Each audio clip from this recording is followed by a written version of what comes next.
It's been 8 months since you've been CEO. How are you feeling? Are you settled? I feel great. It's been a very fun year of a lot of learnings and getting to know the teams, getting to know our partners, and it's been awesome. Is it every day is day one, like at Amazon, or moving fast and breaking things like Facebook? We don't want to break anything, but we're very much at the beginning of a long journey. We think that the vision for the company is incredibly exciting, and we're just getting started with this big digital transformation we're seeing in the industry. Do you have your own motto, like your own sort of mantra? There's two I really, really like in particular. One is grow the pie. We like the food pans.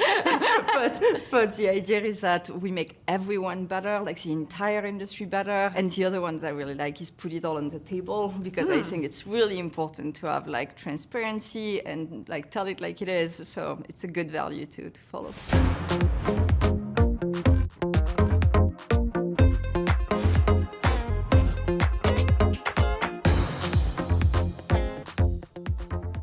She worked at Facebook, now Meta, for a decade, rising to become one of Mark Zuckerberg's top lieutenants. Now, Fidji Simo is at the helm of grocery delivery upstart Instacart. Her goal? To become the technology platform for the grocery business and take on Amazon. How will she do it? Joining me on this edition of Bloomberg Studio 1.0, Instacart CEO Fidji Simo. Fidji, it's so great to be with you here in person. So great to be here. Thanks for having me. What is your read right now on how the pandemic has changed the grocery industry? Well, I think it has massively accelerated the move towards online grocery, and this transformation is very much here to stay. But the thing that's really interesting is that now that we look forward to the next kind of decade of growth, we still see massive opportunity, where right now the industry is still under 10% penetrated online. We think it's going to go towards 30% maybe in the next 5 to 10 years. You know, when I arrived as CEO, there was this interesting narrative that if people go back to stores, Instacart loses. And that can't be the case, because our goal is to really be aligned with our retail partners. And our retail partners just want to address customer needs wherever customers are, whether it's online, whether it's in store. My son was very impressed when I told him I was interviewing the CEO of Instacart. He also said, you should tell them to stock up because they're replacing a lot of things. Talk to us about the food shortages and how bad it is right now. Yeah, we've certainly seen a lot of issues with supply chain, obviously, and we're working hand in hand with our grocers to really address that. We have the best replacement technology in the industry, so that when something's missing, we can really replace it with something appropriate. There's concern that the war in Ukraine will drive up food prices even more. This is on top of rising inflation. Ukraine is a big producer of wheat, a big producer of seed oils. What are you expecting? So we have seen inflation definitely hit, on Instacart. The model on Instacart is that grocers set the price, and so we reflect that price back to the customer.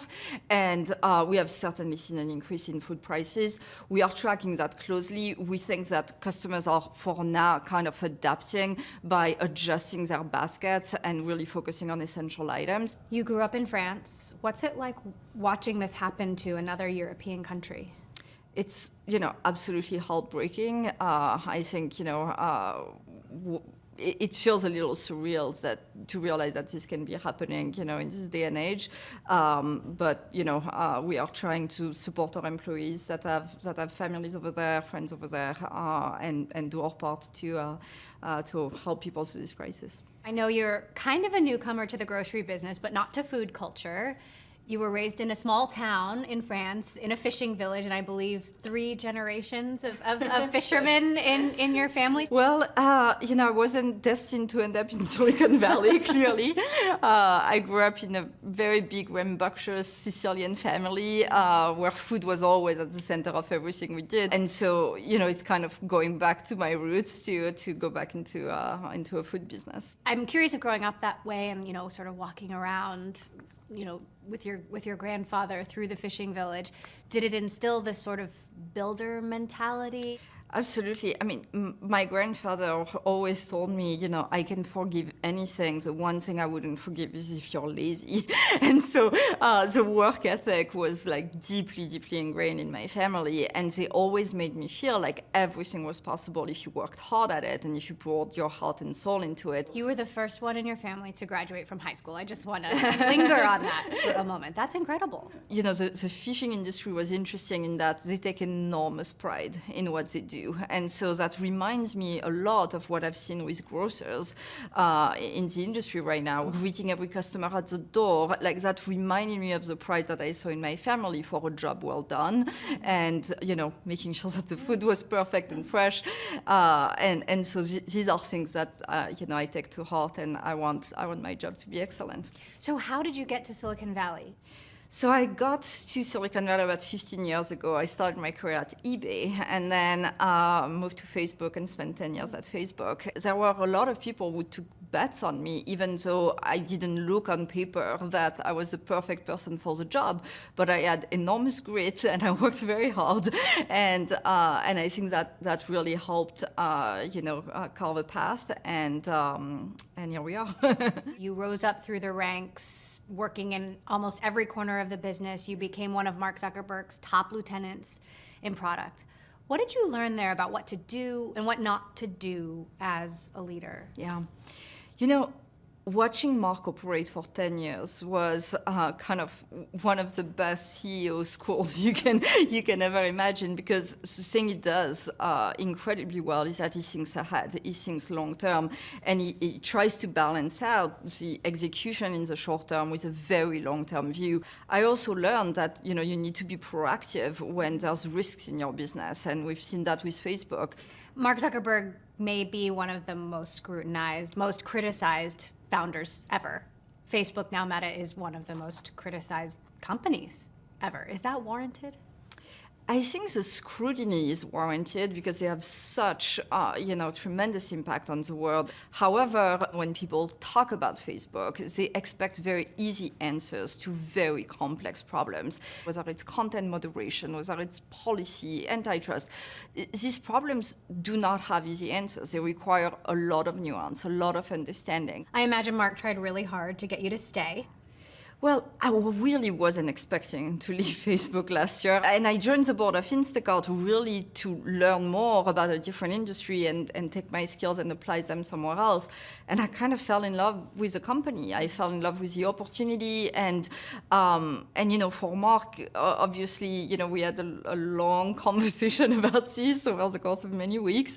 But ultimately, he understood that I wanted to spread my wings. How did Apoorva Mehta, the founder of Instacart, approach you? And when did CEO become the ask? I think Apoorva, to his credit, and that's really hard for a founder to do, started to realize that, given my skill set, I might be better positioned to go execute on that vision than he would. And so, during this conversation, it became clear that, my vision was actually quite different from his, but he was excited to see what could happen with mine. You want to take on Amazon. How?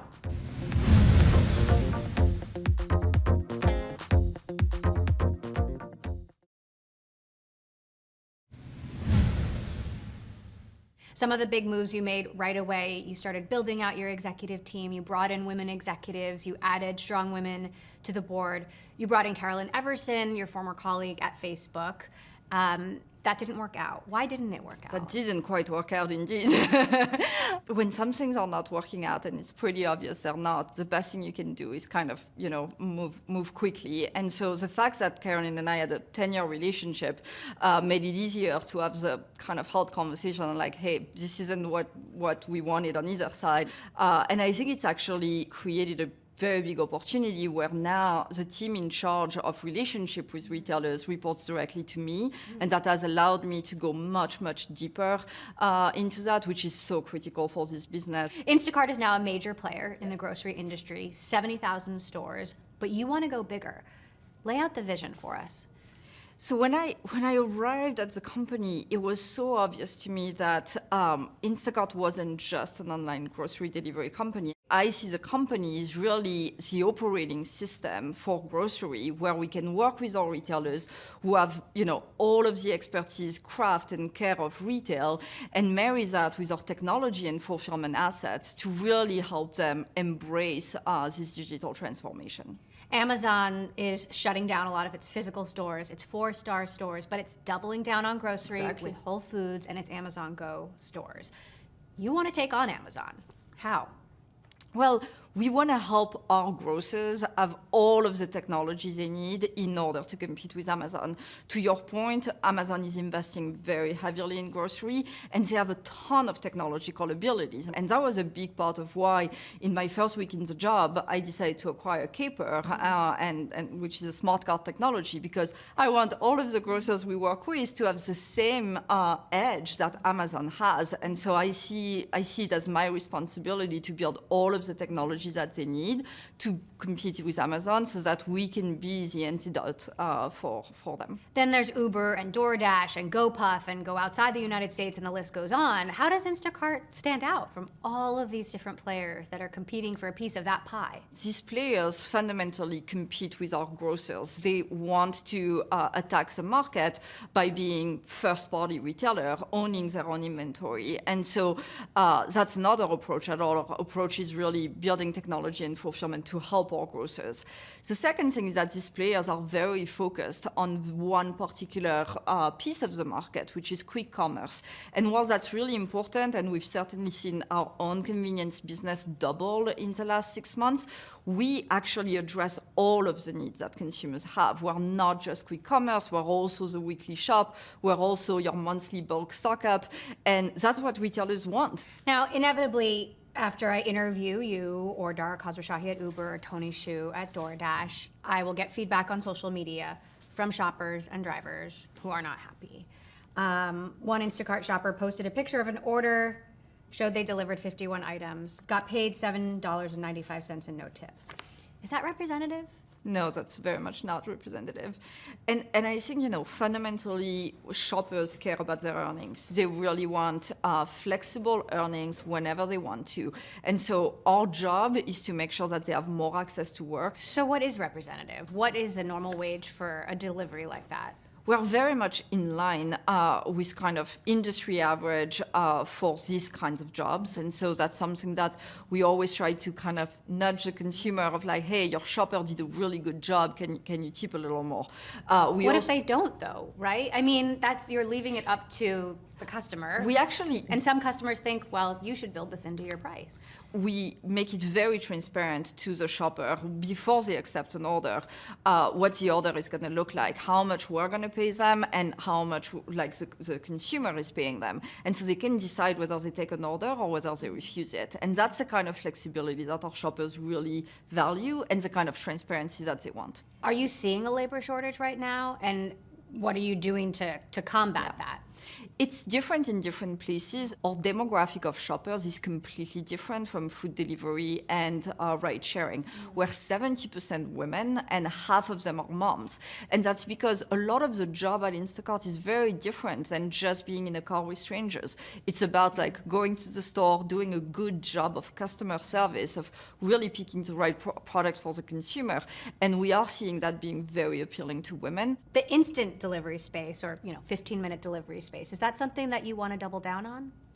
It's something that we absolutely want to offer because, again, we really think that our customers want the full range of options.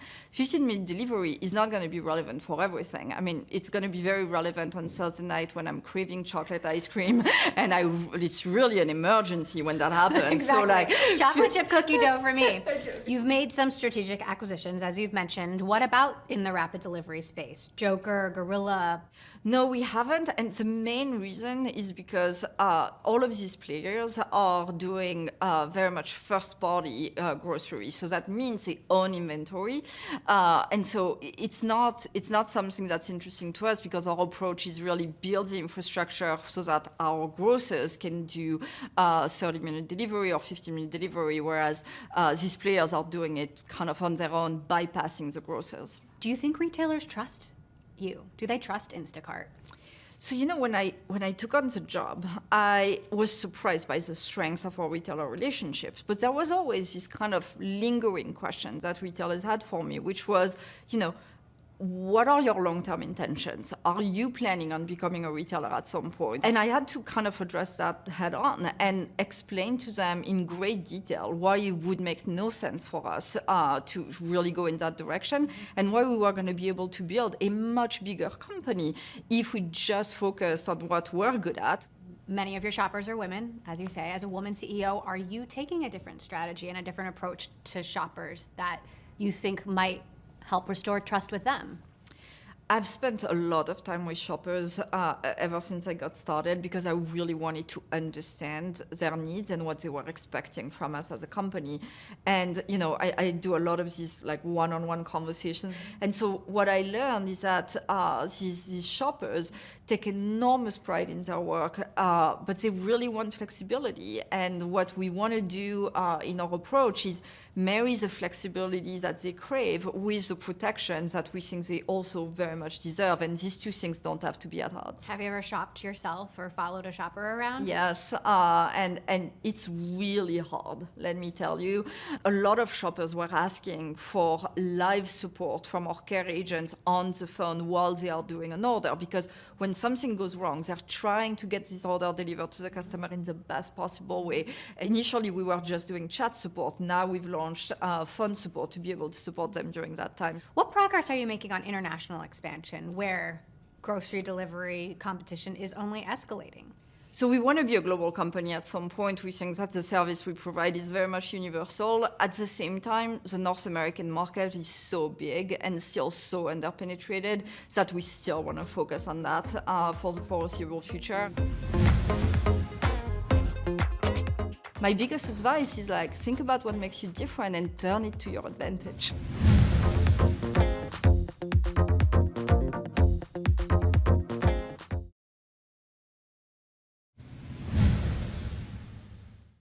There's a lot of speculation about Instacart's IPO and when that will happen. When will that happen? How far out is it? I'm not I'm not gonna give you timing, Emily, you know that.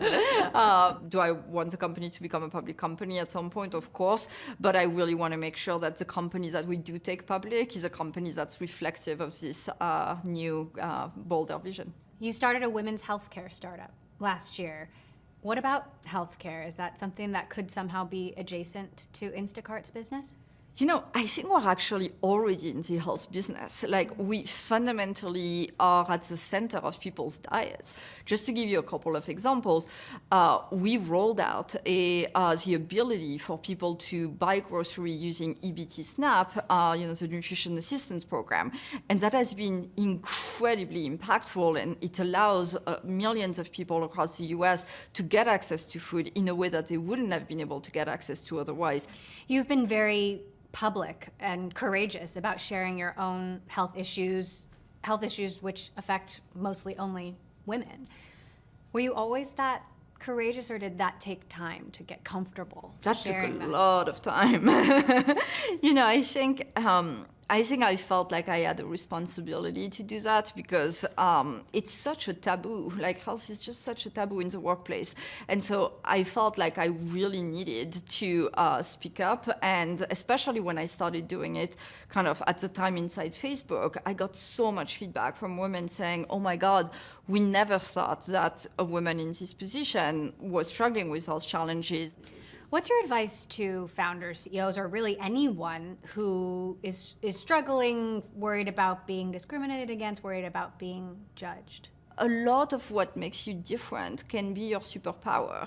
I spent a lot of time trying to fit in. I even took accent reduction classes at Stanford. And as you can tell, it didn't work.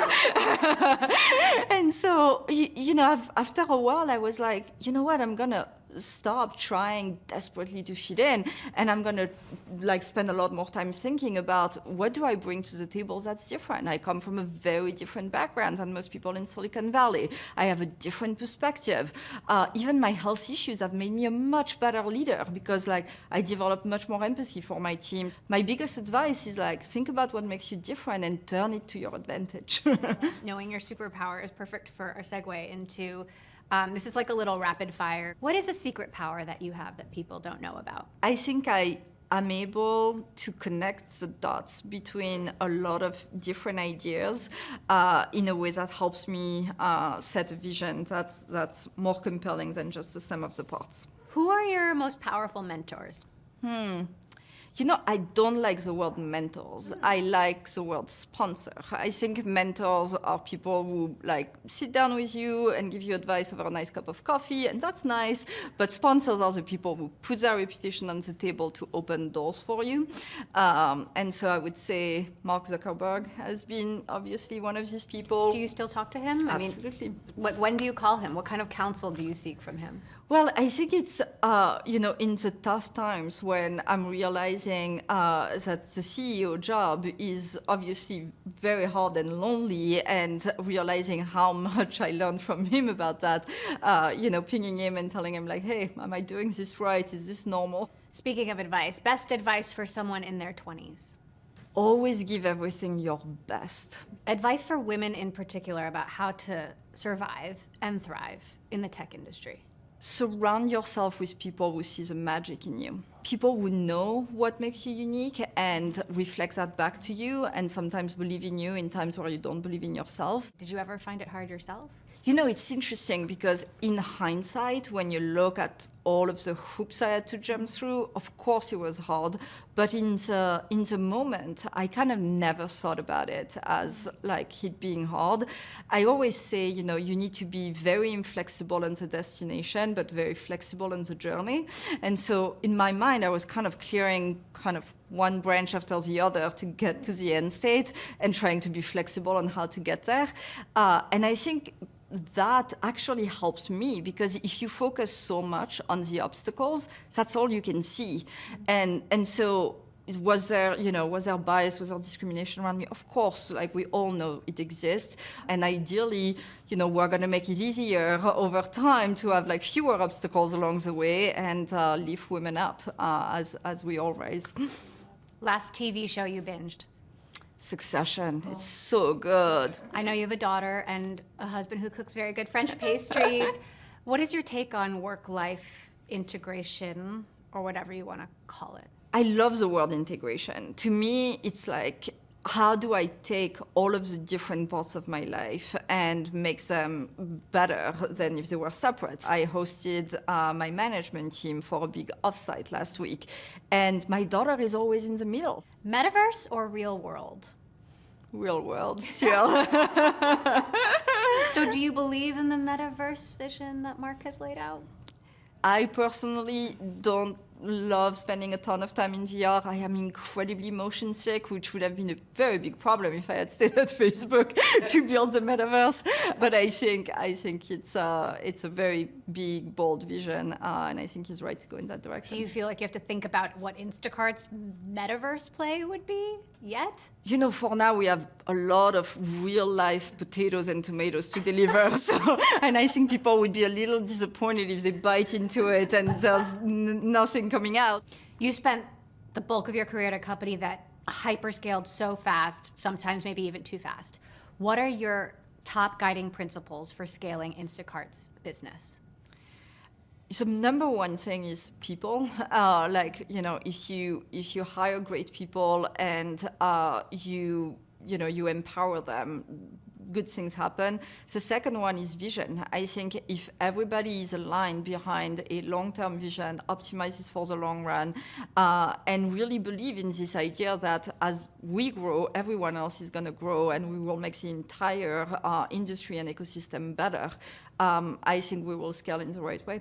Fidji Simo, CEO of Instacart, thank you so much for joining us. It's been so wonderful to have you. Thank you so much for having me.